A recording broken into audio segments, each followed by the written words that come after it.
మిత్రులందరికీ నమస్కారం. ప్రస్తుతం బంగ్లాదేశ్లో హిందువులు ఊచకోతకు గురవుతున్నారు.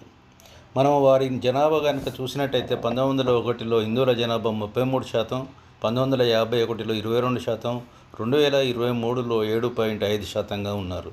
ఎందుకు వీరి జనాభా ఈ రకంగా తగ్గుకుంటూ వస్తుంది? దీనికి కారణం హిందువులే లక్ష్యంగా సాగుతున్న నరమేధం. 1971లో సుమారు 30 లక్షల మంది హిందువులను చంపి 2 నుంచి 4 లక్షల మంది హిందూ స్త్రీలను చెరిచారు.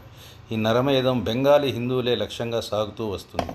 వీరి అమానుషత్వం ఎంతలా దిగజారిపోయిందంటే సేవా కార్యక్రమాలలో నిమగ్నమైన ఇస్కాన్కు చెందిన స్వామి చిన్మయ కృష్ణదాస్ గారిని కూడా అరెస్ట్ చేసి చెరసాల పాలు చేశారు. ప్రతిరోజు మనము పాకిస్తాన్లో హిందువుల పరిస్థితి గురించి వింటున్నాము.